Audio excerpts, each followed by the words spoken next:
Gepleyer Azatlyk Radiosu. Siz habarlar gündeligimizi dinleýärsiňiz. Türkmenistanda başlanýan Amul Hadar 2018 haftaralysine ýurdun Libap, Ahal, Daşoğuz we Balkan vilayetlerinde bir wagtda uly taýýarlyklar görülýär. Azatlyk Radiosynyň bu vilayetlerdäki habarçylary we töhfetdeşleri ýurdun ýol başçylary tarapyndan uly ähmiýet berilýän bu halkara çäresine görülýän taýýarlyklara agdalan vilayetleriň ýaşaýjylarynyň giňinden çekilýänligini habar berdiler. Guramaçylaryň aýdyşyna görä Garawum çölüniň içinde Namy derýanyň we Hadar deňziniň aralygyndaky uzunlygy 1,5 kilometrlik giňişlikden geçýän Amul Hadar avtorallysi 11-nji we 15-nji sentýabr aralygynda geçer. Ýarışlary jemi 20 ýurdun 80 çemeti komandasy gatnaşar. Bu ýarışlara Bästiş hökmünde Türkmenistanyň prezidenti Gurbanguly Berdimuhammedowyň gatnaşmagyna hem garaşylýar. Libap vilayetiniň merkezi Türkmenawat şäheri 1999-njy ýyla çenli Çärjo adyny göterýärdi. Amul onuň gadyma adydyr. Azatlyk Radiosynyň Libapdaky habarçysy prezident Gurbanguly Berdimuhammedowyň Türkmenawada barynlygyny 10-njy sentýabrda habar berdi. Türkmenawada prezident geldi diýerler şäher dogly gözegçilik wagtynda betarap Türkmenistan köçesiniň her bir çatyrygynda köçe ýol hereketine gözegçilik edýän polisiýadan daşary ýürüýti gullaklaryň işgärleri hem nowatçylyk edýärler. Şähere mehmanlar hem geldi diýip habarçymyz 10-njy sentýabrda habar berdi we ýarışa gatnaşjak awtologlaryň hem şähere baranlygyny belledi. Onuň habar bermegine görä halkara ýarışlaryna badalga bermek dabaratynyň Türkmenawat şäheriniň Baýdak meýdançasynda geçirilmegine garaşylýar. Bu meýdança Niýazow we betarap Türkmenistan köçeleriniň arasynda şäher häkimliginiň ýanynda ýerleşýär.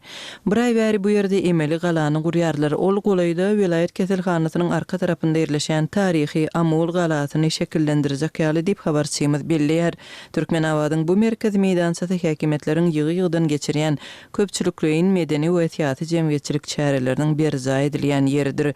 Bu ýerde öňüm çäre geçirilýärdi, emma bu gözek olar tutumynyň ululugy bilen has tapawutlanýar diýip Azatlygyň regiondaky habarçysy aýdýar. Onuň şeýlede bellemegine görä soňky günlerde köçeler ýapylýar. Bu ýagdaý sürüjülere hem piýadalara uly kynçylyk döredýär. Amul Hadar avtoralysyna badalga beriljek meýdançanyň deňinden geçýän betarap Türkmenistan köçesi tutuş şäheri ketip geçýär. Bu ýerde döwlet idaralary, sosial obýektler we ýaşaýyş çaýlary ýerleşýär. Azatlygyň habarçylary soňky günlerde Türkmenawatda yerli ýaşaýjylaryň köçeleri el bilen ýuwmak işine hem köpçülikliň çekilendigini habar berdi. Büdjet edaralaryň işgärleriniň tas ählisi illeri bedreli, ýüride hemiki serişdeleri ulanmak bilen asfalt ýollaryny ýuwýarlar diýip Azatlygyň Libapdaky habarçysy 7-nji sentýabrda gurrun berdi. Şuňlar Amul Hadar ýarışyna ýurdun ýene 3 vilayaty giňinden taýýarlanýar. Daşoğuz we Ahal vilayetleriniň döwlet edara karhanalarynyň işgärleri avtoralynyň geçjek ýollarynda we olaryň töwerekdaşynda araççylyk hem awadanlaşdyrmak goýunçy işlerini guramaçylykly berjay edýärler. Ulagly ýarışyň geçjek ýetaty nokatlarynyň biri Ahal we Daşoğuz vilayetlerini baglayan uly ýoluň 230-njy kilometrinde ýerleşýän Derwede atly ýeridir. Azatlyk Radiosynyň bu regionlardaky habarçylaryna görä Daşoğuzly we Ahally gatnaşyjylary köpçülikliň çäreleriň guramaçylary we aýdymsazly çykyşlary berjay etjek döredüjülük toporlary bilen birlikde bu ýere awtobuslar bilen guramaçylykly daşaýarlar.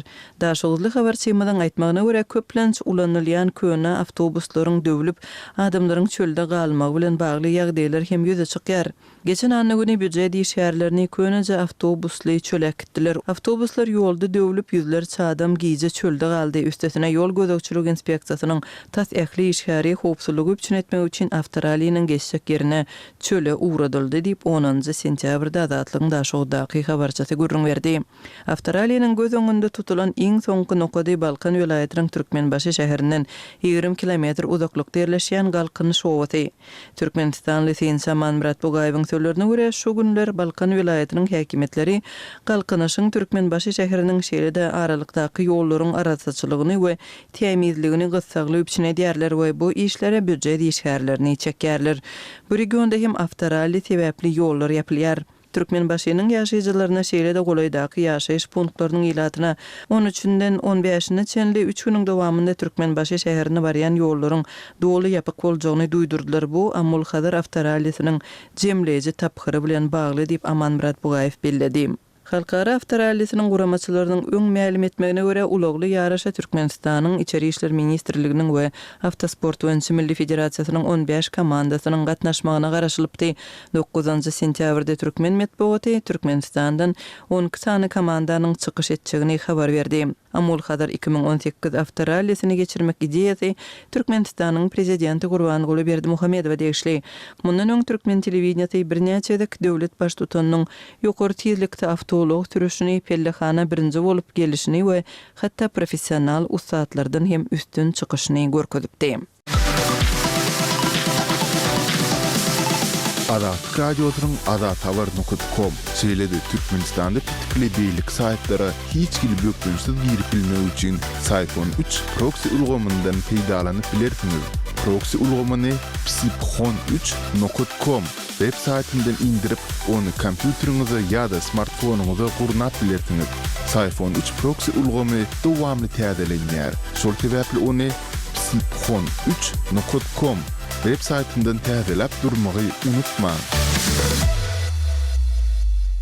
Gepleýär Azatlyk radiosy. Habarlar gündälik gepleşigimizi dowam etdirýäris. Eferde siz bilen men Sahra. Türkmenistanyň prezidenti Gurbanguly Berdimuhammedow Türkmenistan, Owanstan, Pakistan, Hindistan gaz geçirjisiniň gurulşynyň başyny hemişe gözegçilikde saklamagy tawşyryp Newit gaz puwdagynyň ýolbaşçylaryna käýinç paýlady. Türkmen döwlet habarlar gurulunyň maglumatyna görä 7 sentýabrda geçirilen ministrler kabinetiniň ýygnagynda Türkmen prezidenti ilki Newit gaz puwdagyna bolan ösüş sanlary we topyň gurulşynyň meýilnama laýyklykda alınıp barlýan baradaky hasabaty diňledi. Newit'in gaz kondensat bilen çykaryş boýunça meýilnama 100,8 göterim. Newit'i gaýtan işlemek baradaky meýilnama 103,16 göterim. TV gazy eksport etmeň meýilnamasy 101,11 göterim ýerine ýetirildi. Geçen ýylyň degişli guru bilen deňeşdirlerine maýy goýumlaryny öýleşdirmek güýçdepgini 120,14 göterme deň boldy. Türkmen lideri bu ösüş sanlaryny diňläninden soňra Newit gaz ulgamynyň işindäki o diýen aýdyňlaşdyrylmaýan kemçilikler barada gurrun edip vice-premier Murat Geldi-Miredow puwdagy mundan beýlekde diversifikasiýa ýoly bilen ösürmäge, Newit we gaz himiýa önümlerini çykarmak boýunça täze önümçilikleri döretmäge degişli görkezmeleri berdi.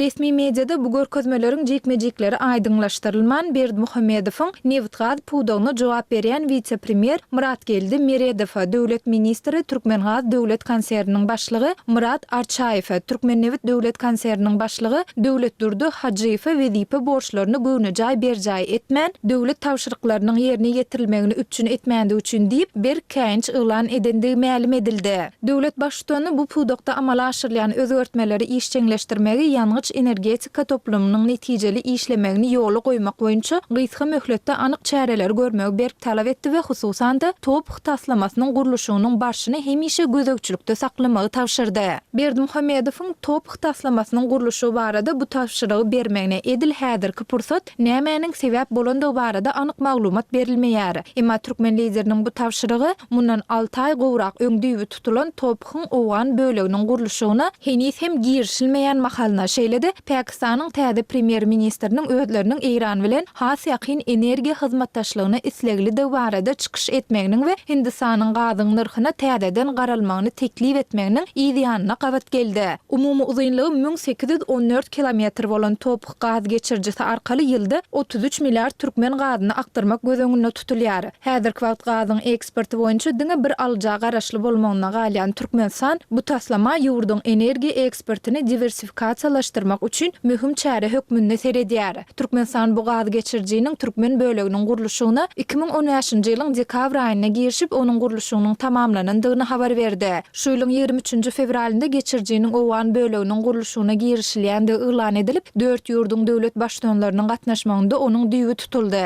Emma aradan 6 aýdan gowrak wagtyň geçendigine garamazdan heniz bu gaz geçirjiniň owan böleginiň gurulşyna girişilmedi. Geçen hepde has takygy 5 sentýabrda owan resmileri gaz geçirjiniň gurulşyna bir aýyň dowamında girişiljekdigini ýene bir gezek tekrarladylar. Topyk bilen bagly ýagdaýlary ýakyndan sinleýän ekspertler howpsuzlyk şertlerini nazara alıp ortaça 800 kilometre Owansanyň üstünden geçmeli bu proýektiň üstünlükli boljagyna köplen şüphe bildirýärler. Galy bersede Türkmenistan umumy bahasy 8-10 milliard Amerikan dollary möçberinde aýdylýan top proýektiniň 85%-ni öz hasabyna maliýeleşdirjekdigini ýylan etdi. Emma häzir agyr ykdysady kynçylyklary başdan geçirýän Türkmenistanyň bu taslamany maliýeleşdirmekde hem kynçylyklary duçar bolýandygy aýdylýar. Gepleýär Azatlyk radiosi. Gadyrly dinleýijiler, Azatlyk radiosu türkmen raýatlarynyň haýyşlary esasynda olaryň prezidenti öz problemleri barada aralarını eşittirip bilmeklerine mümkünçilik töretmek maksady bilen hormatly arkadaşly ýürüýte rubrika başlaýar. Bu rubrikasyny siz öz kynçylyklaryňyzy beýan edip, olary efir arkaly eşitdirip, şeýle de Azatlygyň web saýtyna, sosial ulanlardaky sahypalaryna çap etdirip bilersiňiz. Siz öz hatlaryňyzy Azatlyga hat üstü bilen, telefon arkaly, biziň ýerli habarçylarymyzyň üstü bilen ýetirip bilersiňiz.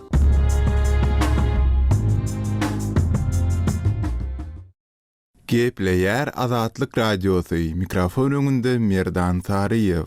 Türkmenistanyň prezidenti Gurbanuly Berdimuhammedow 8-nji sentýabrda Mary welaýatyna iş taparyna baryp, Mary döwlet elektrik stansiýasynyň çäginde täze gurulan utguşykly dolanşykda işleýän Döwrewap elektrik stansiýasynyň açylış tabarlaryna gatnaşdy. Bu detanyň ýurtda gaz we buğ bilen işleýän ilkinji elektrik stansiýasydygy aýdylýar. Türkmenistan Sovet döwründe gurulan elektrik stansiýasyny giňeltmek we döwrewaplaşdyrmak bilen Awganystana we Pakistana hatkan elektrik toguny iýermek planlaşdyrýar. Bu habar ýurdun regionlaryndaky tok elektrik kesilmeleriniň has gürelýän wagtyna gabat geldi. Yerli çeşmeler hökümetiň goňşy ýurtlary iýeren togunyň möçberi köpeldigiçe ýurt içindäki tok kesilmeleriniň ýygyjamlaşandygyny aýdýarlar. Belki täze kuwatly elektrik stansiýasy işe girdilenden soň yerli ýylatyň tok üçünçiligi gowlanır diýip Azatlygyň habarçysy bilen anonim şertde gurulaşan Aşgabatly ýaşaýjy aýtdy. Ýurt içinden gelen maglumatlara görä, diňe regionlarda däl, paýtagtda hem tok üçünçiligi uly mesele bolmagynda galýar.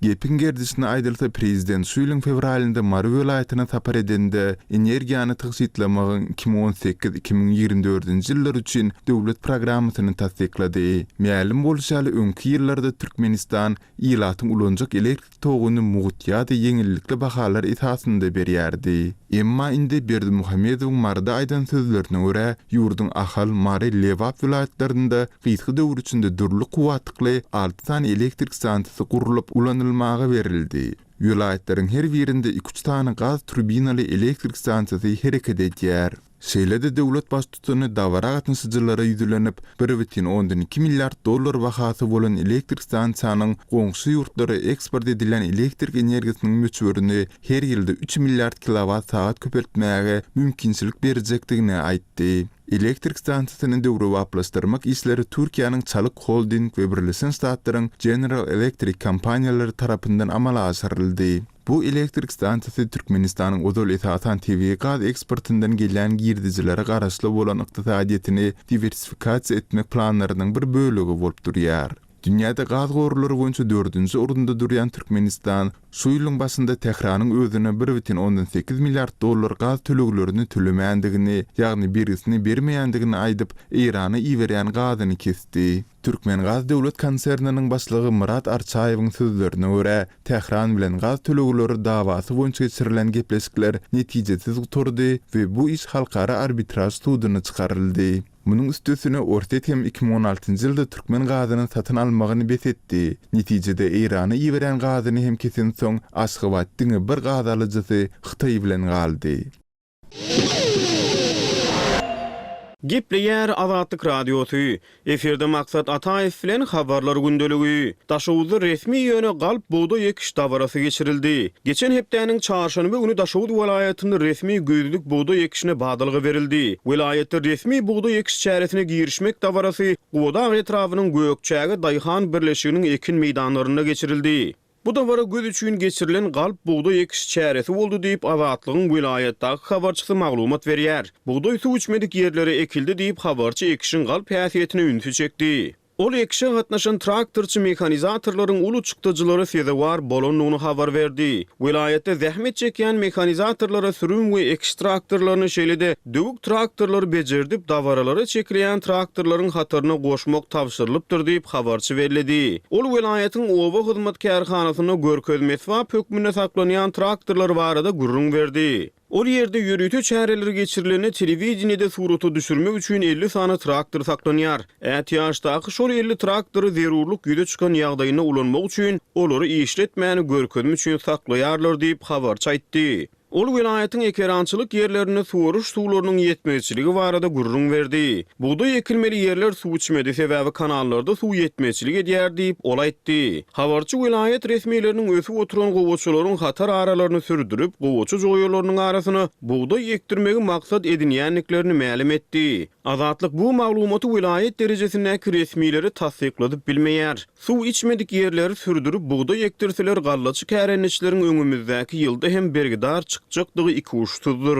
Daşowdyň ekerançylyk yerleriniň meliorativ ýagdaýy pes, tohum gögörüp bilmeýär. Üstesine zey kanallar arasalanman soň yerler şorlaşyp zaýylyny diýip Daşowly çeşme azatlygy gurrun berdi. Habarçymyz geçen çarşamba günü geçirilen resmi buğday ekiş dabarasyna 1000-den gowrak büdjet işgärleriniň mejburi gatnaşdyrylandygyny habar berdi. Türkmenistana buğday hemde gowaçy ekiş dabaralaryny döwlet derejesinde resmi ýagdaýda girişliýär. Televizion kanallarda ýurdun gazet jurnallaryny üstü aýdakly traktorlaryň nizam bilen ekişi girişýän şekilleri görkezilýär. Ýöne ilki başda mekanizatorlardan ozal aksakal ýaşurlar her bir däneň müň bolsun diýip dilek edip ýere tohum tepýär. Bu ýyl güýzlük buğday ekişini Mary, Lewap, Balkan we Ahal vilayetlerinde 29 awgustda, Daşowdy vilayetyne 5 sentýabrda girişildi. Döwlet medeniýetiniň habarlaryna görä şu ýyl Türkmenistan boýunça 760 000 hektar ýere buğday ekildi. Türkmen gallaçylary 2019-njy ýylda 1.600 000 tonna däne hasylyny ýygnamak bilen borçlandyryldy. Munyň 300 000 tonnasy Daşowdy gallaçylaryň üstüne ýüklenildi.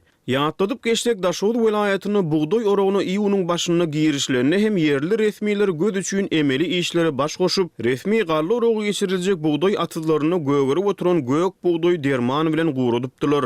Vilayetin daýhanlary ýyldan ýyla her mewsim suwuruş suwlarynyň mineral dökünleriň hemde zerur tehnikalaryň ýetmezçiliginden şikayet edýärler. Ýöne bular barada resmi düşündürüş berilmeýär.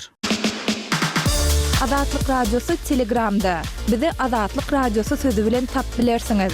Azatlyk radiosu arkaly öz maglumatlaryňyzy ýyla ýetirmekçimi? Biz bilen Telegram arkaly ýagny goşmak belgisi 420 724 168 983 we goşmak belgisi 420 773 797 383 telefon belgileri bilen habarlaşyň. Biz siziň şahsiýetiňiziň gizlin taklanjakdygyna kepilik etýäris. Gepler Azatlyk radiosu. Efirde habarlar gündelik bilen men Şaýmerdan Ulumrady Kabuldan. Demirgazyk Awganystanyň Jowzan welaýatynyň Hamyab adly etrabyny Taliban basyp aldy. Hamyab etrabynyň owallary öňüm Taliban hereketiniň ýeçiligindedi. Etrabyň hakimliginiň binasyny we beýleki döwlet idaralaryny hem şuň Taliban basyp aldy. Erbeki adly yerli ýaraglylarym Talibana tabyn boldy. Hamyab etrabynyň synandygyny Jowzan welaýatynyň hökümet resmiýetleri hem tasdiklady. 500 golay Talib ýaraglylarynyň Hamyab etrabynyň merkezine hüjüm edendigini ma'lum etdi. Jowzan welaýatynyň polisiýa idarasynyň howpsuzlyk boýunça bölüminiň başlygy Abdulhafiz Haşiňiň Azatlyk radiosyna aýtmagyna görä, mundan 2 gün öň jeňçiler Hamyab etrabyna hüjüme başlapdyr. Jeňçiler bilen Awgan güýçleriniň arasynda ýeti çatyşyk bolupdyr. Hamyab etrabyna biz kömekçi güýç hem ýolladyk. Çaknaşykda 8 Awgan harbiýleri helak boldy. Ençemesi yaralandy. Awgan güýçleriniň tank we harbi enjamlary hem jeňçileriň eline geçdi. Ýöri tögüşlerimiz hem Hamyab etrabynyň ýygyna çekilmäge mejbur boldy. Awgan güýçleri Hamyab etrabynyň 7 kilometr uzagynda Dowkala atly ýerde yerleşdi. Olaryň üstüne jeňçiler hüjüm edip bilmez diýip Haşi umyt bildirdi. مخالفین مسلح قماب ولایت جوزجان 2 روز به این طرف یک حمله بسیار وحشیانه را آغاز کرده بودند. Etraf hakimliginiň binasynyň howpsuzlyk müdirliginiň başga da hökümet idaralarynyň synandygyny Haşi oýnaldy. Hüjümçileriň has köp bolandygyny Haşi bellidi. Hamyab etrabyny jeňçileriň ýeçiligine berip goýmaz. Etrafy ýygyna gaýdyp almak üçin alada edilýär. 24 sagatyň dowamında Hamyab etrabyna täzeden güýç ugradylýar. Hamyab etrabynyň golayynda ýerleşen Garkyn etrabyna jeňçiler waham salyp bilmez. Hamyab etrabyny biz tez fursatda jeňçilerden ýygyna gaýdyp alars diýip Jowzan welaýatynyň polisiýasynyň howpsuzlyk idarasynyň başlygy Abdulhafiz Haşi Azatlyk radiosyna aýtdy. دفتر ولسوال و مدیریت امنیت صبح امروز شبکی سقوط کرد و همین نیروهایی که در روز Hamyap etrafında giň gowrumly harbi operasiýa geçirmek boýunça taýýarlygyň görülýändigini Jowzan welaýatynyň polisiýa idarasynyň başlygy Fakir Muhammed Jowzani aýdýar. Hamyap etrafına awgan güýçleriniň ugradylýandygyny Fakir Muhammed Jowzani bildirýär. Hamyapda plan amalat Niru emniyeti barıp plan hamyapda beyandan gitti hamyapda. Var amalat her roz dinler amalatta bir roz ama arap oturan yok Niru emniyeti her roz ameliyat ediyor. Ma'lum bolýaly etraf hakimi Engineer Ahmet Hamyap etrafından gaçyp çykypdyr. Etrafda talibanlaryň yerleşendigini hakim Engineer Ahmet bildirdi. Hamyapdan 10 kilometr şıbılgan bir ortamızda.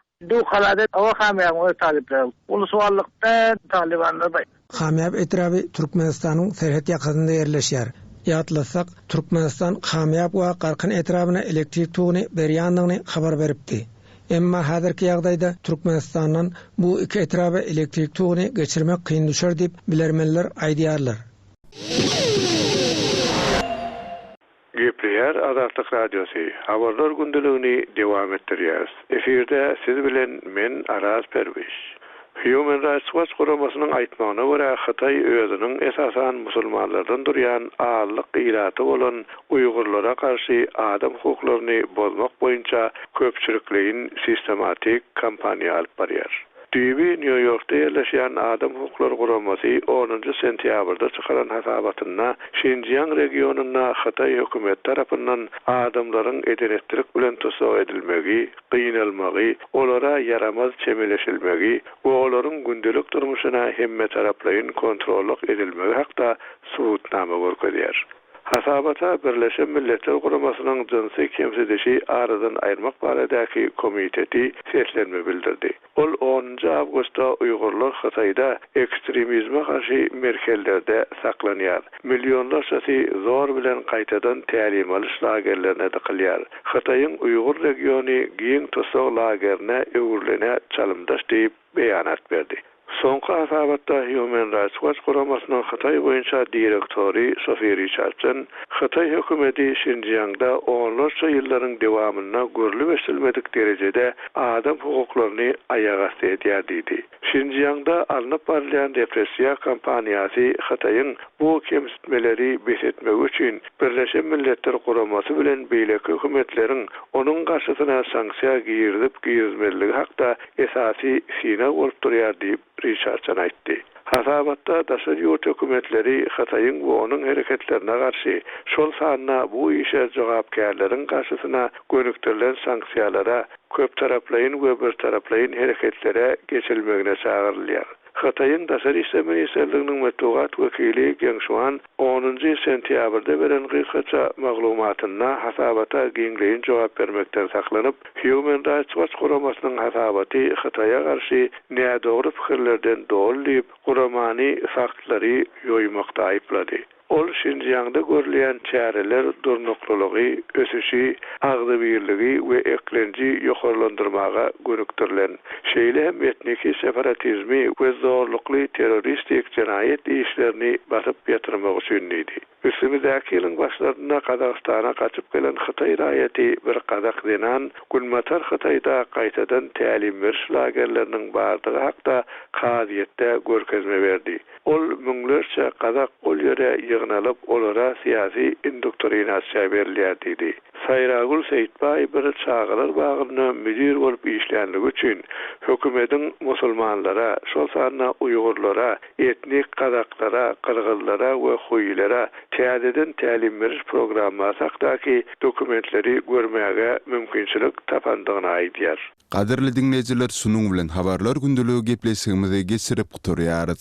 Azatlyk radiosynyň tolkunlarynda galyň.